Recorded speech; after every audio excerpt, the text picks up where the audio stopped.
games. It's ScrubGames. Drop a like, drop a sub, go ahead and subscribe to ScrubGames.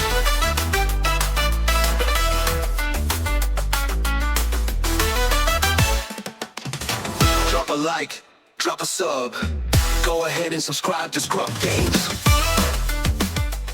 How's it going, Scrub Gamers? Welcome back to another video here at ScrubGames, and today we have a review video because we're going to do a review of all the cards in set 5. Now we've got them a little bit earlier. We can kind of do it without waiting too close to the set to do it, so we can kind of see a bit ahead before we get to the pre-releases and the set release. And we're going to be reviewing all the aspects in different videos. So today we're going to be reviewing the Vigilance cards, and then in future videos we're going to be reviewing the Command, Aggression, Cunning, Heroism, Villainy, Heroism, and an Aspect Loss card. So expect a video on each of them for this week, and we're going to basically just got initial thoughts to say like where I feel some of the cards are, because there's some very powerful cards, and there's some cards that like, why are they here? Well, so let's get into it, and don't forget, you can always like, comment, subscribe to keep updated on my videos as and when they drop. And even then, you can go and click that notification bell to get alerts when my videos do drop, so you can watch them there and then, or at a later time that suits you best. So with all that out of the way, let's go ahead and start reviewing all the cards in Vigilance in this video. Starting off with the first one in the Villainy. So start with the Villainy cards, and the first one we've got Villainy is Kareth. This is a 2-cost, 2/4 force unit. So a nice way you can play it turn 1 for the Villainy side of blue to kind of start gaining the force by attacking with it. And she has a pretty nice when defeated, which requires you to use the force, where you may use the force, lose this force token, and if you do, give a units -2/2 for this phase. So it means you can kind of trade up, and she's got a nice benefit of just helping take down anything that attacks into her to take her out, because she can be doing 2 damage back, then minusing that unit hopefully by 2/2 for that phase. You have to use the force, you lose your force token, but as long as you can gain it again, should be quite nice. So she's also got the new Knight trait, which currently is not too many benefits there, outside like maybe one card will be coming up, but then she's a nice cheap force unit you can play out turn 1 to going generate force as ability to kind of make use of the force as well as gaining it. It's a pretty nice card, probably a card that most likely be used in decks that need to use force in blue Villainy. Next we have Magistrate Scout. So this is a 3-cost 2/4 with Restore 2. That's all it has for its effects is Restore 2, so healing 2 from its base when it attacks. It also has the Imperial and Trooper traits, which are pretty nice. You got some little benefits for Trooper, and also Imperial is a pretty good trait. So this is pretty nice. It's pretty decent health for it. It's got the same stats as a Yoda, being a 3-cost 2/4. Has Restore 2, but the thing that makes Yoda very nice is not only the stats and effects, but also when it's taken out, it can draw you back a card by choosing yourself to draw a card to replace himself. Now, this is the same stats as Yoda, same cost, same effect in Restore 2, but doesn't have that same replacing, but also does have beneficial stats, whereas Yoda's got really beneficial stats, being a force in a Jedi, not Republic, because it's old man Yoda. Well, he's in the Dagobah Swamp, but this has got very nice traits and the benefit for Imperial. I'm not sure if there'd be much use for Imperial, but if you do go for a deck focus on the Imperial trait for blue, it's a very good one, and even then it's a very good turn 2 play. But if you're going for the force benefits, you're not going to really be wanting this, but outside of force benefits, this is still a very good card for its stats and basically what it does. Next we have the Nameless Terror, being another free drop, but this is a free, so a bit more power, a little bit less health, and a creature. So one of the new creatures we've got quite a few of them in the set. And this is kind of like how whenever we get a mechanic, when we get a new mechanic or new kind of skills and stuff, there is usually a card in there to kind of combat the new mechanic itself. Like how when we had Smuggle, we had I can't remember what her name is now. The name of the card. Scanning Officer, that's the one. Scanning Officer. Yeah, Scanning Officer to go against the new Smuggle mechanic, keyword that we had introduced. And Coordinate Exploit, you can't really stop them, but then even then with Piloting is Upgrade Hate, and then you've got cards in that like knock off pilots and stuff like that. So whenever we get new keywords, or new mechanics, we normally have something to kind of combat in the set. And Nameless Terror seems to be the thing, because the whole thing with the force is to gain the force you need to. The most common way is using common base and attack with a force unit. Now this has some effects to help it go against that, which when played you can exhaust a force unit. So if your opponent had turn 1 that play that force unit so they can attack gain the force. If you've got the initiative and you go next turn, you can play this out to exhaust their force units, and now they can attack with it to gain the force. Now you've basically done what you want for your turn and stop them from doing it. So if you've got the initiative for the next one, you can then use this on attack to then attack, and then each enemy unit loses the force trait for its phase. Now they no longer have the force trait, so if they need to attack with a force unit to gain the force, they can no longer do that thanks to the name star taking it away. It's a really nice kind of way to combat that. I'm not very it's going to be used, not sure if it's that great, because it's only locked into the villainy side of blue, but there are kind of better things to do with your turn 3 plays. There are still turn 2 plays that are better than this, but if you want to specifically use it to counter it in that kind of aspect, it could be a nice one for you. But even then with creature, there's not much want for creatures. Creature support on the dark side is more on the light side or normal side. Now we move into space and keep the same stats. So 3 cost 3 free. So same stats, but now we got first order vehicle fighter, and it's a pretty nice unit because it's got sentinel. So it's a nice little sentinel in space. Free power is pretty good. It's going to be taking out a good amount of stuff for free health. Not the best, but it's still not too bad. Now in the villainy side, when it comes to space, there's not too many amazing or very well costed and statted space units. Like kind of lacks a little bit in the dark side. Well, in terms of defense, but this is a pretty nice one, especially since with Vader 4, well, set for Vader being a very popular, very cheap aggro deck, that's still going to do well into the new set as well, because nothing's really gone against it. It's not, nothing's really changing it, but you want something to combat it as well. And it's a pretty nice one, putting a sentinel space, forcing your opponent not to go to your base but to your units, and then crash the units that go into yours. It's pretty nice, and it's a solid one because it's coming on turn 2 and force their units that they've played turn 1 to crash into this before they can do anything. So force the units to crash and die rather than just keep them on board and just keep swinging at base is pretty nice benefit to that. Outside that is not much benefit, but then that is nice for you to deal with that one deck. Next we have Talzin's Assassin. So now we're going to the 4 costs, and this is a pretty nice one because just like we've had other things cost like that, so just like how K2Os is a 4 cost 4/4, this is also a 4 cost 4/4, but now it has the Force trait and Knight, so new nice benefit in having the Force trait, and also the new Knight trait as well. And it's never kind of card that allows you to make use of the Force, not just have the Force and not do anything with it, but actually make use of it. Because she's got a very nice when played, which means you got to use the Force, and if you do, you give a unit -3 for this phase, so -3 to their power and 3 to their health. Now remember, when minusing as well, if their health goes down to 0 or down enough where the damage on it meets their current new health, they will be defeated and go to the discard or to the drop. And it's a nice thing. You'll be able to minus to make things weaker, so you can take them out a little bit easier, or then take him out, or just flat out take him out if they're free health or less. It's pretty nice. And being a solid stat as well as 4 cost 4/4 is very good and a very nice reason to use the Force, because especially if you used the turn previous to swing and gain the Force, you can now use it and then swing again to gain the Force with the unit you had beforehand. So very nice card, very good one, and a good one for the blue heroic if they're using the Force trait. If you're not using the Force trait, don't use it, but if you are, is a good reason too.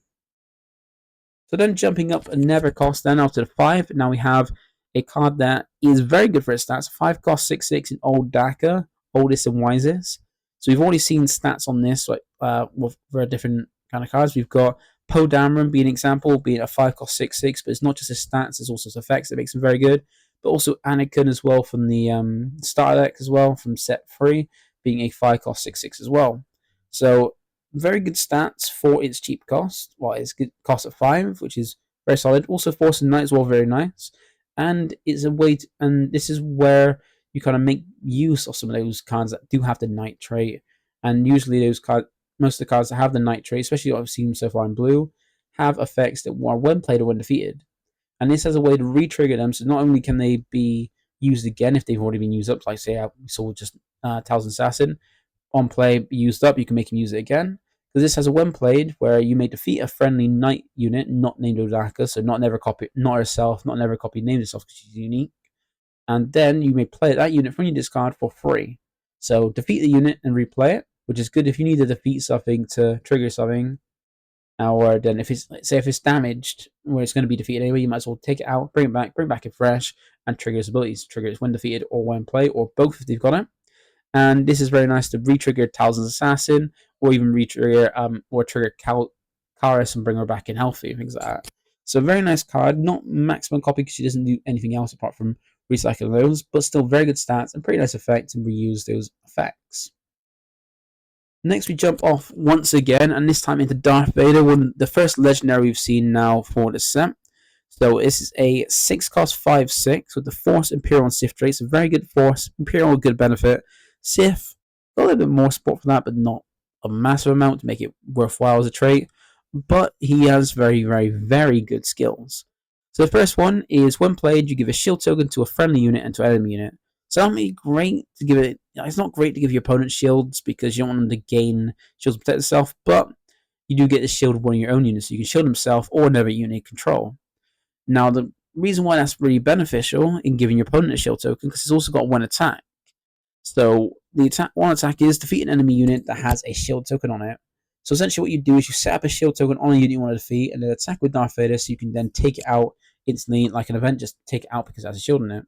So this pairs very well with the old set 1 ECL Energy Conversion Lab, or ECL base for short, and also any way you can give it ambush with things like Shein Flurry in yellow, which we'll see soon enough when we get the yellow review, and also things like Timely Adventure as well. So having ways to give this ambush, get in benefit of attacking into something and taking out, because you then get to shield up a unit you want to take out with his effect, shield itself up so it won't be taking damage from an attack, ambush and attacking because they take out something that is on board, and then pop something else with the attacks of taking 2 units out in one go, which is very, very powerful. And every turn after, you can even pair it with things like pike, long pike to swim with that, give a shield token to something you want to defeat with Vader's effect, and to Vader himself to keep him around, or itself as well, and then swing with Vader to take out the unit you just put a shield on. So very nice synergy with that. I'm not sure if it's going to be amazing or if it's going to pull off as well with that, but this is a very powerful legendary. Also, Darth Vader is a very cool character as well. So this is going to be one of the more expensive and most sought after legends from the set. Next we have Pong Krill. This is the first of the Villainy Force Jedi Republic units. So usually the Force cards that are both, well, all Force Jedi and Republic are not heroic ones because they're for the Republic. They're very nice guys. They're on the good side of the war between the Separatists and the Republic. And this is a high costing one, so we'll jump up again. So a 7 cost with 2 9 to its stats. So Chewbacca leader level stats and the same kind of cost as well with deploy cost. And also has grit just like Chewbacca as well. So this is like Chewbacca in a unit form. But this has also an additional effect where when this unit completes an attack, and it's these 5, so these attack, survive the attack as well, you can then defeat a unit with less remaining HP than its current power. And since with grit, it gains more power it gains power equal to the damage on it, so the more damage it takes, the stronger it gets. You can actually take out, like, attack into something, maybe not take it out, but do enough damage to it, and then kill off something, basically, with its power. So very nice, but it's too high costing for ECL to be able to ambush in to make use of that. And even then, if you want to use things like Timely or Sheehan's Flurry to then ambush it as well, you'd then pay extra resource on top, making it normally a 8 or 9, depending if you ambush smuggle in the Timely Invention. So it's going to be very high costing to get him to come in and make work. So he's got to wait around. By then, it could potentially be taken out before he even gets to do anything. So not amazing, but still a pretty nice option.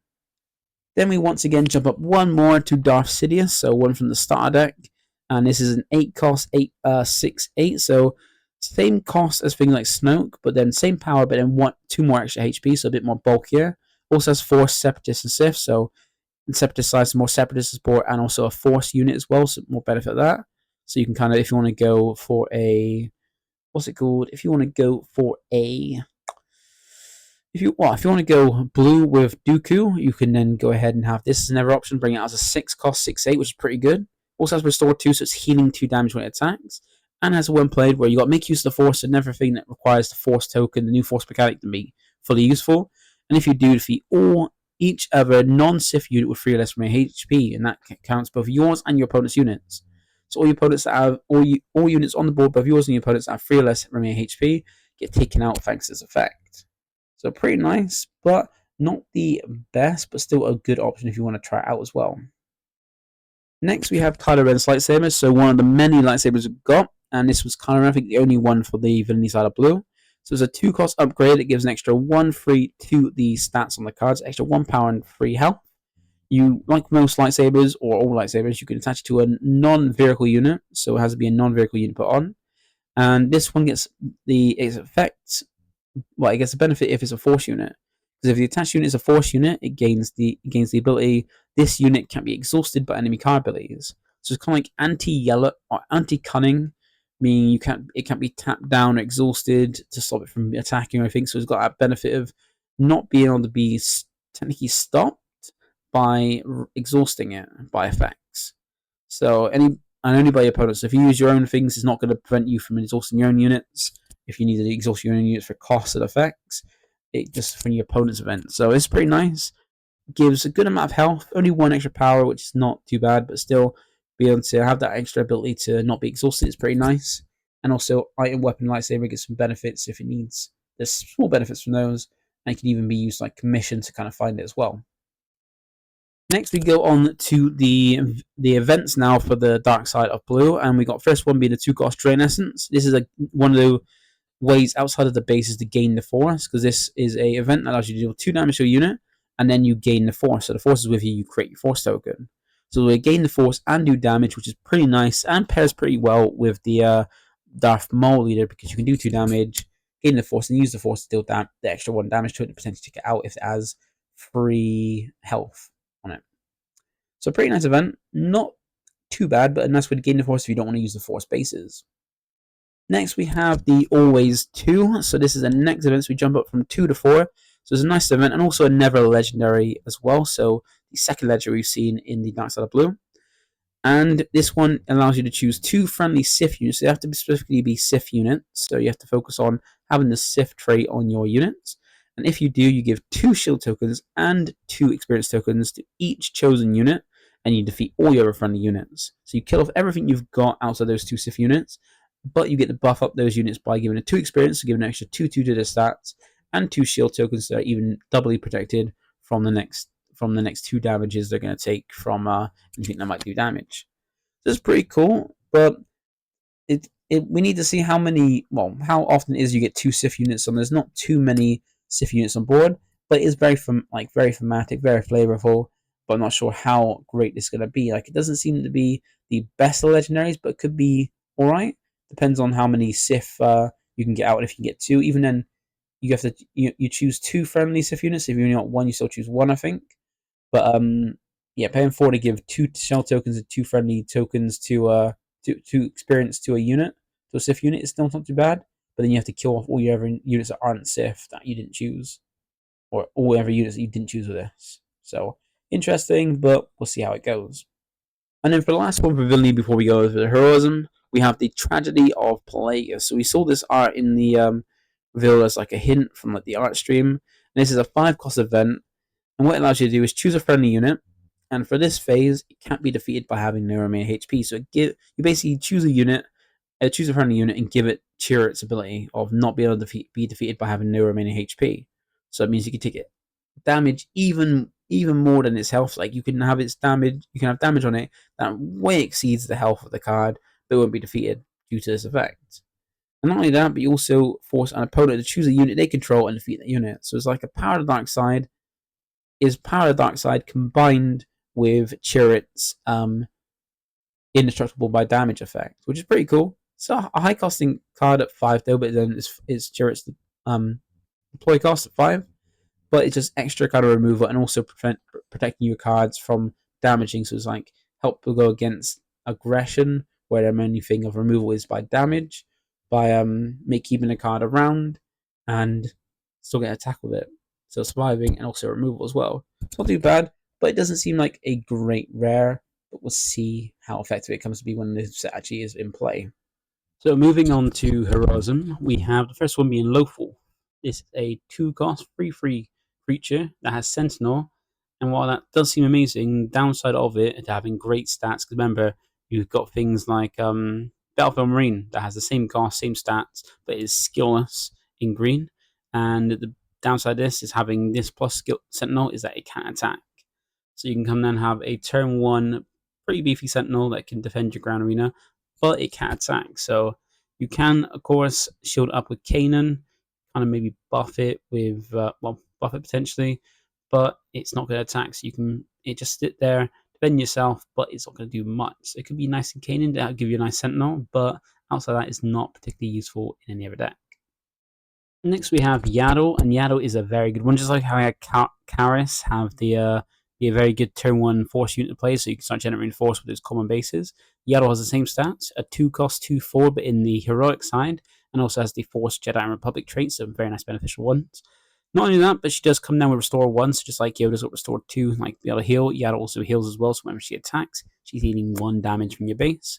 And she not only has healing herself, but also on attack, each other friendly Jedi unit gains Restore 1 for this phase as well. So when she attacks, she's going to give all your other Jedis Restore 1, so they also heal when they swing too. So very, very nice one. Very good turn 1 play, and one of the probably a staple for heroic blue decks when if they want to generate the force, having a turn 1 force unit to attack to gain the force. It's a very nice one there. Next, we have Ezra Bridger. So going in with the very good stats of being a 3-cost 3/5. So very good stats. We first had that started off with Boba Fett in set 1, then into Cassian in set 2, I think it was. And now we have, yeah, because it was Smuggle. And now we have Ezra here being Ezra Bridger tuned with life. So 3-cost 3/5 with very good traits in Force, Jedi Republic, Force, Jedi Rebel, and Spectre. So Force, beneficial. Jedi, beneficial. Rebel, very beneficial. And then Spectre as well being a nice one to go with some of the Spectre stuff. So additional Spectre, which is always nice. And a nice thing about it is it's got a very beneficial thing to go with Kanan, where it's got on attack, where you can give an experience token to another creature or Spectre unit. So even better for the Spectre archetype to have a never Spectre that buffs the rest of them. So like that's what Hera does as well. Also, a very good card that comes out as early as turn 2. Like just on its own, the stats are very nice, very beneficial traits, and then also having a very nice on attack to benefit from those creatures or specters you might play in the Kanan deck. So a very good one and a very good card to include. Sticking with the cost of 3, we've got next the T6 Shuttle 1974, or 1974, which I think is, from the looks of it, looks like Ahsoka's spaceship. So correct, like confirm if I'm right. I think this is Ahsoka's spaceship, so it's a free, and I think it is because it kind of goes well with the leader. Because it's a 3-cost 3/4, so Falcon level stats, fringe vehicle and transport as well, and it's got a pretty cool ability. Like really goes well with Ahsoka's ability to give it Sentinel by when this unit is attacked before damage is dealt. By the way, as well, because it's got that in brackets, you can give an experience token to this unit. So it's a very nice way to very nice synergy with Ahsoka, being able to give it Sentinel, so that way, well, you have to have the force. Hopefully, you got a turn 1 force unit can attack and then gain the force. And then you got this one to give it Sentinel to, so that way your opponent has attack into it, and then before damage is dealt to it, it buffs himself. So it does it each time. So you got a nice bit of healing, which you do get in blue. You can get healing. You can heal the damage off and keep it having to be attacked into, and then buffing it over and over again. So it's gonna be very nice with Ahsoka to. As long as you can get a turn 1 force unit to then go against those space focused decks by having this out, forcing to attack into it, and it gets bigger and bigger and bigger, which is pretty nice. So that is it. Then we have Itinerant, I think it's Itinerant Warrior. So this is a 4-cost 4/4 Jedi and Force unit. So very good stats. We've seen that for 4-cost 4/4s are pretty solid. Also has shielded, so it comes in play shielded, which is very nice addition with these great stats and very good traits as well. And also it's got a way to kind of use the force when you have it. And that is when played, you may use the force, so use your force token.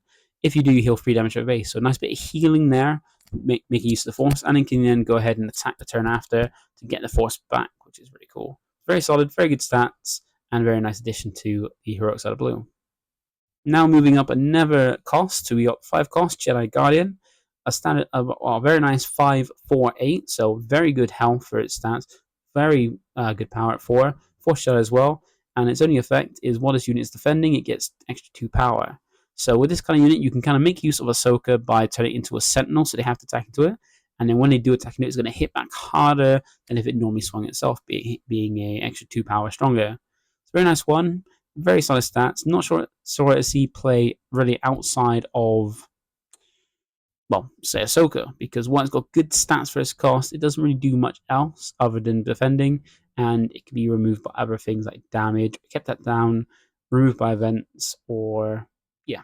So it's not the best thing to do something, but it doesn't do much, but it's got good stats to go with it. So good for draft, good for Ahsoka. Not sure if it's good for anything else.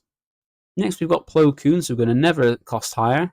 And Plo Koon's pretty cool. He is a 6 cost 6/8, so same stats as the Jedi Guardian when it is defending itself. So pretty cool there. And it can gain grit, so while the force is with you, so you don't need to use the force token, just while you have the force, you can gain the force and asset, just keep it. He gains grit, meaning the more damage he takes, or like it says there, he gets an extra 1 power for each damage on him. So the more damage he takes, the stronger he gets. So it means at maximum, with the maximum amount of damage you can have before defeating, being 7 damage on him, he gains an additional 7 power, making him then a 13 power unit, which is huge. It's some heavy damage. He also has the benefits from the Force Jedi and Republic traits, which like most of these cards have outside of the Shuttle and Lothwolf. Gets the benefit of having those traits. So very nice card. Not sure I see too much play, but it's very good stats for its cost, and grit is very easy to trigger on him.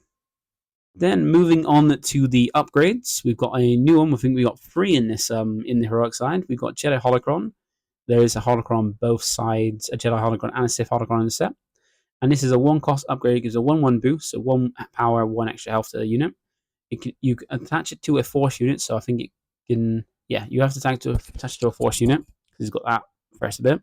And the attached unit gains on attack, you may heal 3 damage from another unit. So it's a way to have one of your units heal the other ones, which is pretty cool. So if you have a unit that's very sturdy, that's hard to take out, you can put this on it, give it a bit of a buff to its stats. Extra one resource to give it 1/1 to its stats is pretty nice. And then make it heal other units as well. So it's pretty cool there. Next, we've got Jedi Trials, and this is a never 1 cost upgrade. Doesn't give any benefits to the stats, just gives 0/0, almost like those bounty ones. And this one, once again, attaches to a Force unit, and then it gives the attached unit a effect of on attack, you can give an experience token to itself. So when it attacks, it gives itself an experience, which is pretty nice. Pretty nice little buff there. And it's got an additional ability where the attached unit has 4 more upgrades on it, being hopefully 3 attacks to get 3 more experience on it. It gains the Jedi trait. So once it's got 4 upgrades on it, it gains the Jedi trait to give the benefit of having Jedi on a unit. So if there's a non-Jedi that's equipped to it, it can be a Jedi after a bit. I'm already thinking of cheer it with this, which take a while to do, but then making it a Jedi so you can get the benefit of Generals Played could be cool if I want to go for a green version. And then the last of the upgrades, we got Heirloom Lightsaber. So I don't know if this is I think this is Cal. I don't know if this is Cal Kestis' lightsaber. I don't know if we got Cal Kestis' lightsaber in this, but it's a cool one. It's a 2 cost 2/2 upgrade. So like how we got some of the lightsaber upgrades where they give the same buffs equal to the cost. Like most of the time, it's 3 cost 3/3. This one's a 2 cost 2/2.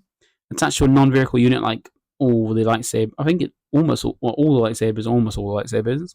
And if the attached unit is a Force unit, which hopefully you're going to put on, it gains Restore 1. So I think it's the same as Devotion.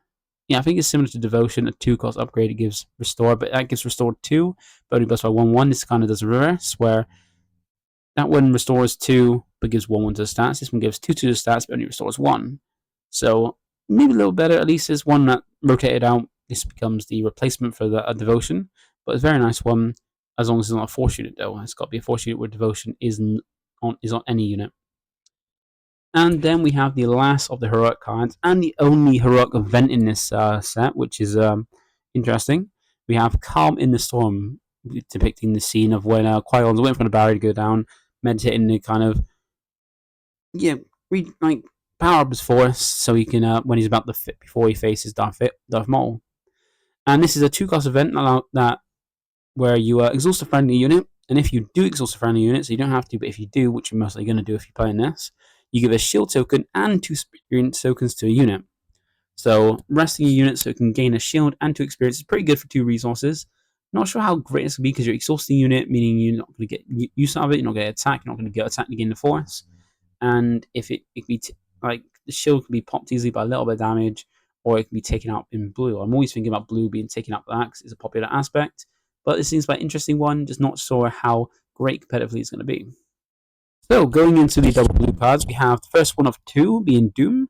This is a very nice one, a 4 cost 2/7 that at the end, when the regroup phase starts, so the phase at the end of the turn, you give a experience token to each ever friendly non-vehicle unit. This is very nice, very generic, doesn't require a certain trait, doesn't need to use a force or anything, so it can be put in any double blue deck. and this allows you to buff up all your cards. And there's also a force card, so force trait and creature, so it gets the benefit of being a creature for those creature things, and also force to kind of generate force if you do need to. So it's a very nice card. It is not often you see double blue decks, double aspect decks nowadays. Double blue is still a pretty good one. It's a very nice one if you want to go double blue in Canaan, because you can keep it around and can protect it with a shield because it's a creature, and just keep buffing your stuff up. It's very nice. It's a nice new addition. Doesn't really conflict too much with the double blue cards because you're mainly only using really Vigilance for double blue. So for that, you're not really competing because Vigilance can be used at any point. You only use it on turn 4 if you need to normally remove stuffing and maybe heal or mill. So it's a pretty nice one. You want to get down as early as possible, and it can come down early enough. Then with the other cards, we've got an upgrade being Size Matters Not, so the second upgrade for double blue. And this is a free cost upgrade that doesn't give any boost to stats, so it doesn't give any additional stat boost. But if you control a force unit, the upgrade costs 1 less to play. So with a force unit on board, it costs 1 less. And the effect on it outside of that is the attached unit's printed power is considered to be 5, and its printed HP is considered to be 5. So it turns any unit it's equipped to into having its base stats, its minimal stats that are normally printed on the card, 5/5 instead of what it was. So obviously if a card has 5 power or 5 health, you don't really want to put on those because it's not going to regain too much of a buff. But if you put on a unit, say like 1/1 power, like a Barasofi for turn 1, you can play a Barasofi turn 1 and then turn 2, you can turn it from then being a 2/2 to a 5/5, which is pretty good. Pretty good to turn a pretty nice force unit to that. But it doesn't mean you have to go double blue, so it's the downside in that. But still, it's not too bad increasing the stats. Just the only thing is, if any of the stats on the cards printed, or any printed stats on the card are normally higher than 5, it will reduce it. So you don't want to be putting on cards that have any stats bigger than 5. You want to have them buffed up. So moving on to the cards that are neither light or dark. We start off with Owen Lars as the first one for this. So this is a 1-cost unit, has 0 power but 3 health. But it does come with Restore 2, so it's healing 2 when it swings at base. And alongside that, it comes with a When Defeated, where you search the top 5 cards of your deck for a Force unit, so not a Force card, a Force unit, and draw it. Well, reveal it and draw it. And then you put the rest of the cards on the bottom of your deck in a random order. So it's basically a searcher from the top 5 when defeated for a Force unit, which is pretty nice, because you normally want to have Force units if you're playing the Force mechanic, or need the Force mechanic, stuff like that. And it is essentially, I can't really, like, Milk Farmer. I think it's Milk Farmer, or Milk Farmer. I think, I can't remember if that's the name of the card now, but the one from set, I think 2 might have been, which has 0 power but 4 health and has Restore 2 on it. So it has the same thing as that, whereas it's got no power, Restore 2, a little bit less than the health, but it mitigates the 1 less health to have a When Defeated to help you search for those Force units. It's not too bad, but I don't see it being playing really outside of Ray, and really you would maybe it can be seen over Milk Farmer, or whatever the card's called. If I don't know if it is Milk Farmer, but that card, because it's got a little bit less health, but there's help so you find the Force units. But then it depends how many Force units you play. If you don't play many Force units, it's not worth it. If you play a lot of Force units, then maybe it's a good inclusion. Next in the new cards, because before this there is technically Guiding the Wills, but it's an old card from set 1, so no point in going over cards we already have that's been reprinted. We have Night Sister Warrior. This is a nice one, a 2-cost 2/2 Force unit, and it's got When Defeated, draw a card. So it's a nice one in that it can come down, be a Force unit you play turn 1, but it's not likely to survive. So your opponent has a chance if they have not priority, but the initiative with an attack and take it out before you can attack to gain the Force. But at least when it's defeated, you draw a card. So a pretty nice card. Not amazing, but still pretty nice. And then for the next new card, we have Secretive Sage. So same kind of stats as Night Sister Warrior, a 2-cost 2/2, but instead of drawing when defeated drawing a card, it comes in shielded. So it's actually a Force unit that can hopefully stick around, so you can actually attack with it. So it is susceptible, just like Night Sister, to things like Parent's Position and everything that can minus it by 2/2, or is it health at least by 2. But it's got shielded, so it's more likely to survive an attack and then be able to swing the game at the Force for you on the first turn. So a pretty nice new addition, and a pretty good one. Even a good one for Gar as well. Then be a 3/2 if you want to go for a Force kind of focus in Gar as well. Nice addition to that, or even just in general, be an additional shielded unit on turn 1. Speaking of Gar, here's another one that can benefit from that, and this is Axe Wolves. Accomplished Warrior. This is a free cost 2/2 Mandalorian Trooper, so nice little traits there to benefit from it. And this is another one that is shielded, so it gains a shield when you play it. But not only that, it might be quite weak as a free cost 2/2. It's not great stats for it, but it gains an extra 1/1 for each upgrade on him. So that means for it, no matter how many upgrades you can put loads of upgrades on him, and for everyone you do get extra +1. So if you have one upgrade, that's one extra +1/1. Two upgrades, extra two at one, extra 2/2 essentially. So this is pretty nice because he's always going to be a free cost free. Well, he's going to be a free when it is played because shielded is an upgrade, so he's going to be free when he comes down. And then if you do lose a shield, you can put another upgrade on him to buff him up as well. So meaning things like especially in Gar, putting a snapshot reflexes will not only give him 1/1 from the snapshot, also another 1/1 from having an upgrade. And if you keep putting upgrades on him, he'll get even stronger by getting buffed up for each one on him. So if you put say 2 upgrades on, it's like 2 experience on him, you get extra. Any experience put on him is then going to be essentially an extra 2/2 instead of 1/1, which is pretty cool. So very nice rare, very good for a Gar, and also good for Mandalorians if you go for Mandalorian focus, like a nice new Mandalorian, especially for Sabine Blue.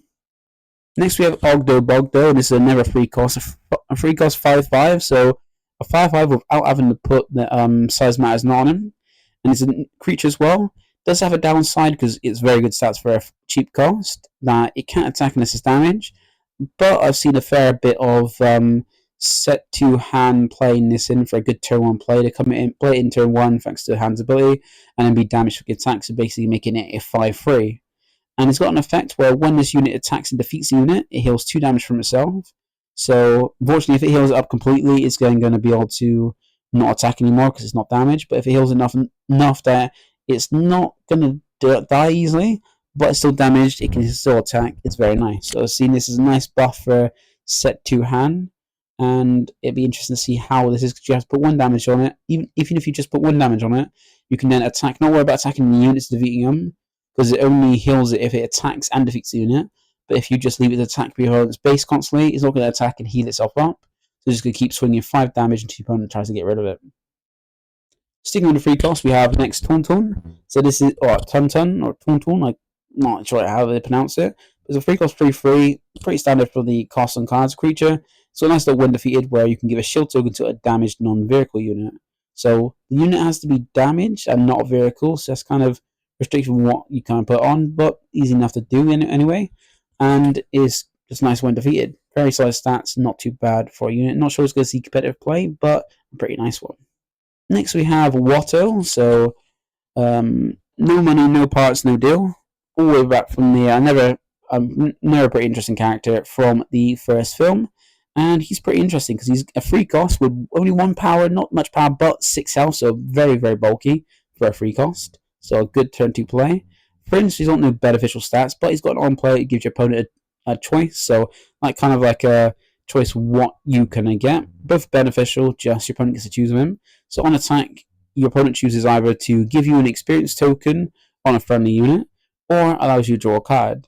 So he's either going to attack and draw your card, which is very, very good, very nice there, or he's going to attack and you're going to be able to put an experience token on a friendly unit. Now you get to choose the unit, but he's basically giving you more power on a unit than a draw. So you can at the minimum you can put on himself, turn him into then a 2/7 and keep boosting up further and further, or they can let you draw a card. Depends, because more cards will give you more options, but more experience makes him even more of a potential threat in future. Next, jumping up into the 4 cost, now we have a 4 cost 4/5 Awakened Spectres, so Night and Undead. Now the thing with this, the stats aren't impressive for the 4 costs. Sure, we've seen a lot of 4 cost 4/4s, but then we've seen already 4 cost 4/5s like Kanan from the set 1. So it's not a stat that kind of needs to be skill-less to be able to have those kind of stats. It's just like kind of not stats we've already seen before and nothing impressive on things that already have effects. So it's Night and Undead, so a new trait in Undead, and Night is there. Just a vanilla card, not going to be used competitively, but it's good for draft and sealed. Next, we have a very good card in Chura Imwe. Now, I love the character, especially since it's played by Donnie Yen, and he's great actor. I love his portrayal of Chirrut, and I just love Chirrut as a character in the game and in the film as well. Now he's a 4-cost 3/5, so not the most impressive stats, but he has the Force trait and Fringe. So he's got a benefit. Like Fringe is slowly starting to kind of get some benefits, and Force is a good benefit to have. Now he has Sentinel, so he's protecting you from your ground arena, in your ground arena from your opponent's units, but he has a nice little benefit to go with that, forcing your opponent to attack into you. And that is when this unit completes his attack, you can, before damage is dealt, you can use the Force. So a nice way to use up the Force while generating it. And that is, if you do, the attacker gets -2 power for that attack. So this effectively makes him a 7 health Sentinel, which is pretty good. A 4-cost 7 health Sentinel. So your opponent needs to do 7 damage to it in one shot to take it out in one shot.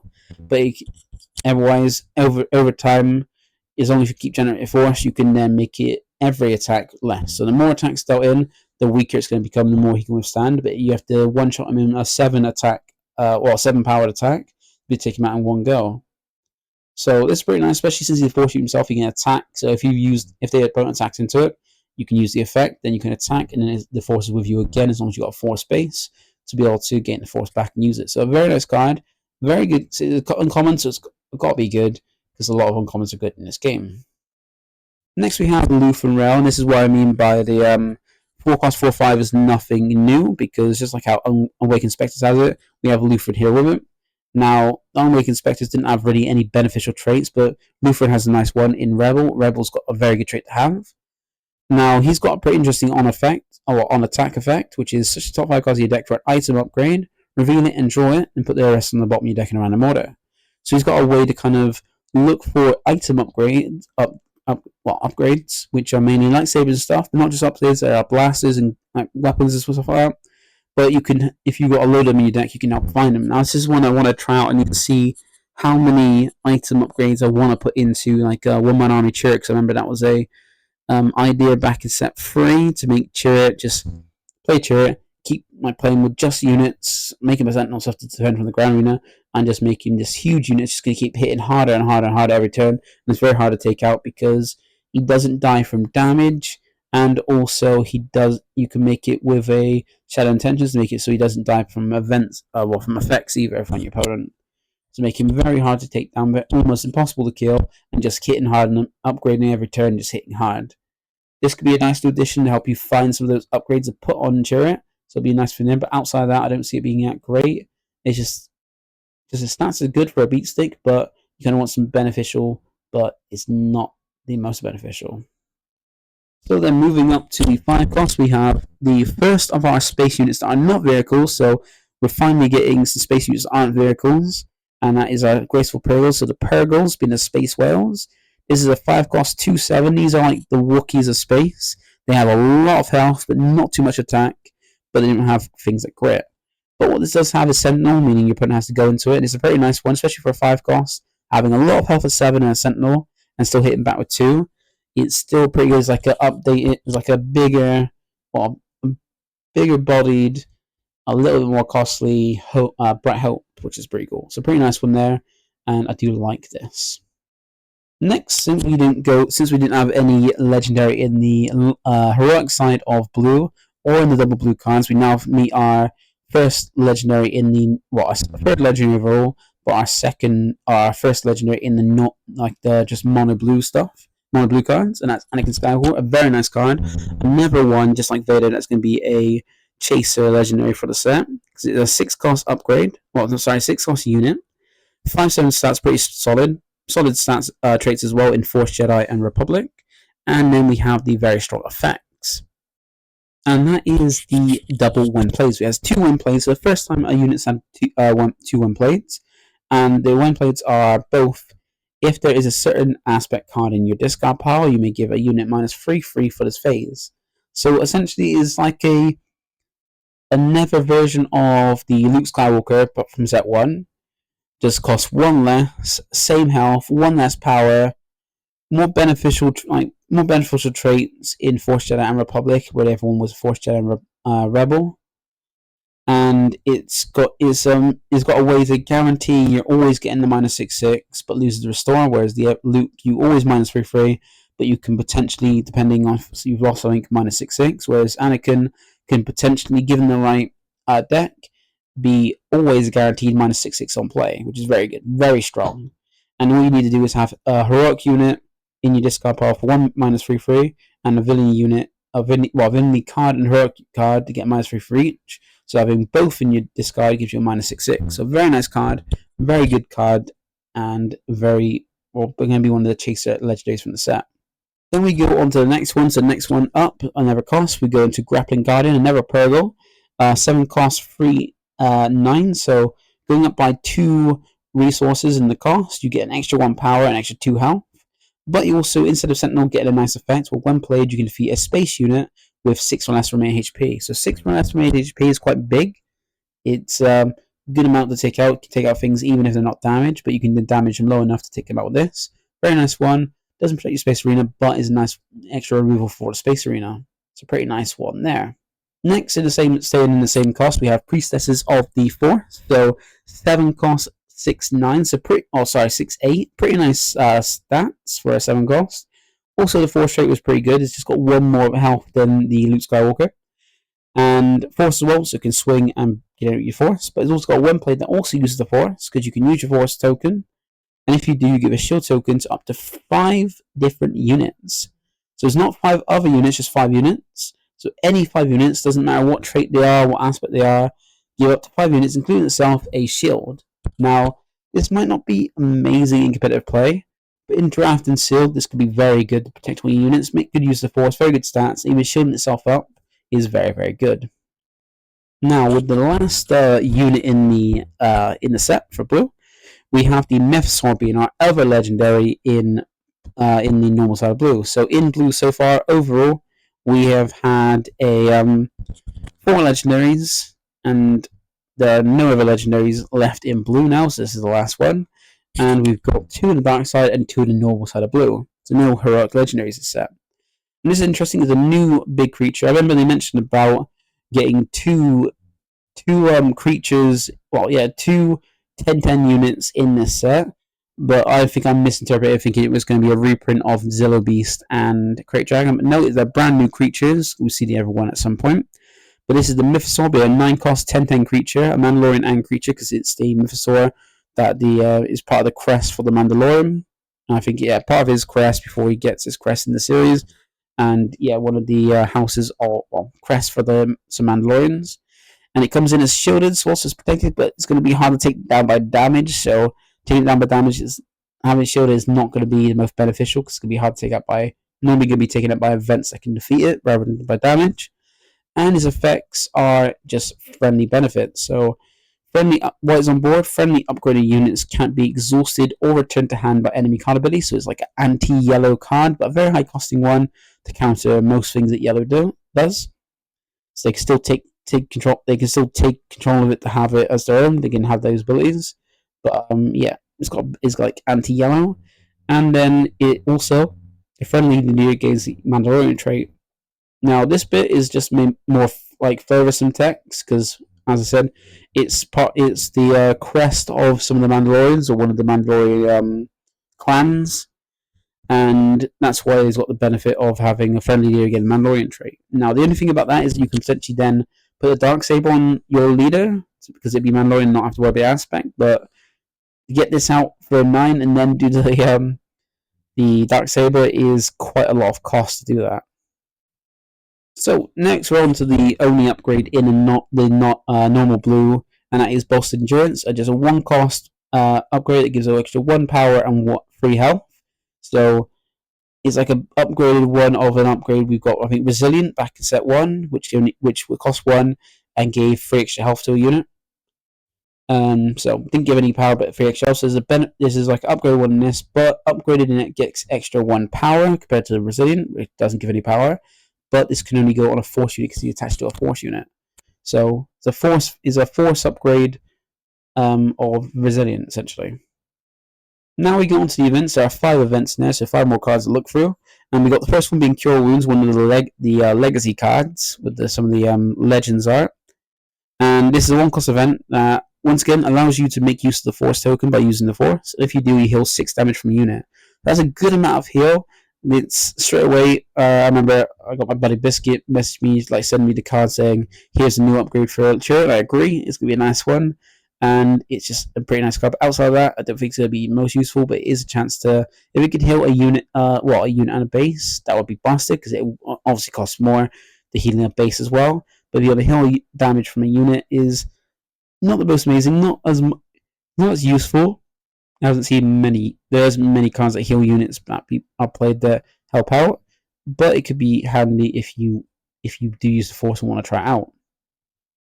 Next, we have one of the. I think there's one of the stances. So I think in every aspect there is a stance card, or like a kind of way of fighting for the Jedi, and this one is the one-cost event Soresu stance, and this is one of the events, one of the kind of events you can get, just like we see with Train Essence, where you can gain the sorry, it's not one that gains the force. Sorry, it's like get a benefit from like playing a card and getting a benefit. And this one is play a force unit from your hands. So you have to specifically play a force unit, still paying its cost like it says on the card, and you give a shield token. So it's a way to, for one extra to the card's cost, you can play a force unit out and give it a shield. So not amazing, but pretty nice. Next, we jump up from 1 cost to 3 cost with Crushing Blow, a new tactic, a 3 cost event, and this allows you to defeat a non-leader unit that costs 2 or less. So it's a nice way on turn 2 to defeat whatever thing your opponent played on turn 1, which is pretty cool. So not too bad, not amazing, but it's not too bad. It's extra removal for like control decks and things like that. Staying in the cost of 3, we have the next one being a force event, which is Will and the Power. This allows you to give a unit a -2/2 for the face. So it's like for when things like make an opening or a Paris position get rotated out. This is a new one of that. The same 3 cost on the card, giving a -2/2 to the phase. But the extra difference on this is if you control a force unit, you can give it -3/3 instead. So it's a way to, if you play a force unit turn 1, you can then turn 2, play the state, move your opponent's turn 1 play by giving it -3/3, which hopefully should take it out. Pretty interesting card. Not sure how to see it play, but it is a pretty nice one, especially for when there's a lot of cards in this set that are going to be very good for when rotation happens. And then lastly, we have Shatterpoint, the last card in the set for blue. And this is a very nice one, a new removal event for blue, because it's not like I had too many. It's going to be a very good one. It's a 4-cost event that lets you choose 1 or 2 effects. So the first effect is to defeat a non-leader unit that costs 3 or less, or has 3 or less from HP. So defeat a non-leader unit that has 3 or less from HP outright, just does that. So like one of the effects on Vigilance. So one of the effects on Vigilance, or like a smaller takedown to take out something that has 3 or less from HP. The other effect means you use the force. So you use the force. So another benefit of having the force is you're going to use this effect. And this one is if you do defeat a non-leader unit. So it's like Vigilance, but costs 1 less. You need to use the force, just take out anything that's not a leader. That's really good. That's very, very nice. Especially since the force mechanic is actually pretty nice. Not too hindrance and actually will be played and be used. And it's a nice benefit to having that, and a nice reason to use the force as well.